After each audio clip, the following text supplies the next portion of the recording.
Hello friends, this is Joshua, digital marketer. How are you all? అందరూ బాగున్నారని అనుకుంటున్నాను. So ఈరోజు ఒక కొత్త కాన్సెప్ట్ గురించి నేర్చుకుందాం.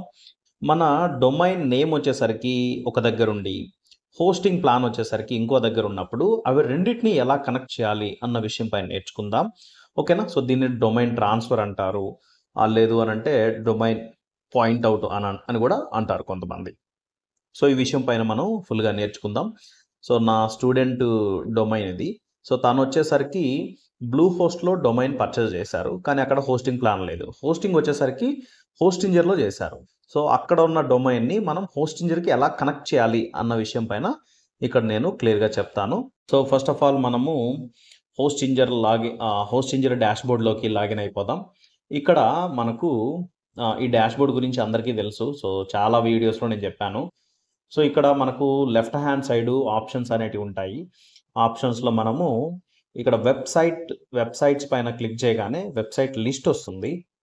ఆ వెబ్సైట్ లిస్ట్లో ఇక్కడ మనకు ఇక్కడ డొమైన్ ఉంది, srisumangali.wedlock.com.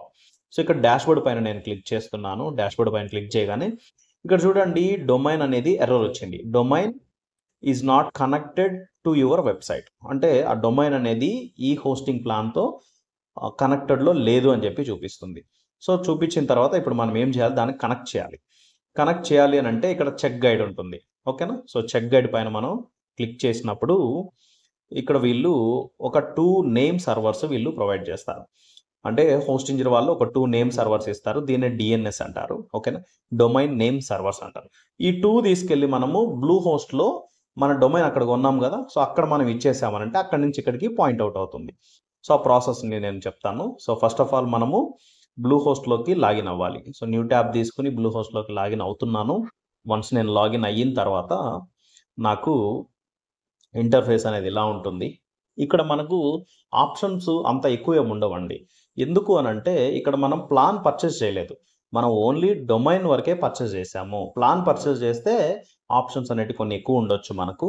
కాబట్టి ఇక్కడ మనం ఓన్లీ డొమైన్ వరకే ఇక్కడ ఉంది కాబట్టి, సో దీన్ని మనం హోస్టింజర్కి పాయింట్అవుట్ చేద్దాం. మేనేజ్ అనే ఆప్షన్ ఉంది. సో మేనేజ్ పైన నేను క్లిక్ చేశాను. మేనేజ్ పైన క్లిక్ చేయగానే ఇక్కడ మనకు ఆప్షన్స్ అనేటివి కనిపిస్తాయి కొన్ని.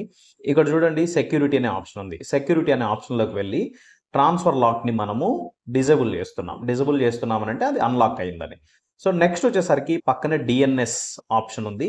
సో డిఎన్ఎస్ పైన క్లిక్ చేయగానే ఇక్కడ చూడండి, నేమ్ సర్వర్స్ వచ్చేసరికి బ్లూ హోస్ట్ నేమ్ సర్వర్స్ ఉన్నాయి. వాటిని మనం ఎడిట్ చేసి ఇక్కడ చూడండి, అక్కడ బ్లూ హోస్ట్ ఇండియా అని ఉంది కదా, సో దాన్ని మనం దాని పక్కన కస్టమ్, ఓకేనా అండి. సో కస్టమ్ పైన క్లిక్ చేయగానే ఓకేనా, సో కన్ఫర్మ్ చేంజ్ అంటే ఒకసారి మనకు కన్ఫర్మ్ అడుగుతుంది. ఇక్కడ మనము అక్కడ హోస్టింజర్లో తీసుకున్న నేమ్ సర్వర్స్ వచ్చేసరికి ఇక్కడ మనం ప్రొవైడ్ చేయాలి. ఇక్కడ 2 ఇచ్చారు వీళ్ళు.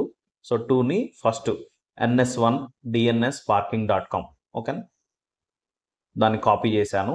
ఇక్కడికి వచ్చేసరికి ఇక్కడ పేస్ట్ చేశాను. నేమ్ సర్వర్ 2 కూడా సేమ్ ఒకటే ఉంటుంది, నెంబర్ వరకే మారుతుంది. ఇచ్చేసిన తర్వాత ఇక్కడ నేను సేవ్ చేయాలి. సేవ్ చేసిన తర్వాత చూడండి, ఇక్కడైతే మనం సక్సెస్ఫుల్గా నేమ్ సర్వర్స్ అనేటివి చేంజ్ చేసేసిన తర్వాత మళ్ళీ ఇప్పుడు మనము హోస్టింజర్ ప్యానల్లోకి వస్తాం. హోస్టింజర్ ప్యానల్లోకి వచ్చి ఇక్కడ వెరిఫై చేస్తాం మనం. ఇక్కడ చూడండి, I have changed the name server record. Click చేసేసి ఫినిష్ చేసేస్తాం. ఫినిష్ చేసిన 24 అవర్స్ పడుతుందండి మనకు. అది కనెక్ట్ చేయడానికి 24 అవర్స్ పడుతుంది.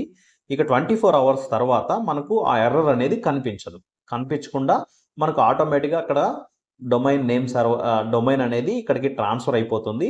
సో ట్రాన్స్ఫర్ అయిపోయిన తర్వాత ఇంకా యాజ్ యూజువల్గా మనం ఇక్కడ యూస్ చేసుకోవడానికి అవుతుంది. ఇది మీకు అర్థమైంది అని అనుకుంటున్నాను. ఒకవేళ ప్రాసెస్ అనేది మీకు సరిగా అర్థం కాకపోతే సో మళ్ళీ పాజ్ చేసుకుంటూ చూడండి. సో సేమ్ స్టెప్స్ ఉంటాయి. జస్ట్ నేమ్ సర్వర్స్, ఇక్కడ మెయిన్ థింగ్ ఏంటంటే నేమ్ సర్వర్స్ని చేంజ్ చేయడం. ఈ వీడియో మీకు నచ్చింది అని అనుకుంటున్నాను. ఇలాంటి వీడియోస్ మరిన్ని మన ఛానల్లో ఇంకా వస్తాయి. సో నన్ను సపోర్ట్ చేయడం కోసం మీరు నా ఛానల్ని సబ్స్క్రైబ్ చేసుకోండి. మీ అభిప్రాయాన్ని కామెంట్ రూపంలో కూడా తెలపండి. Thank you all.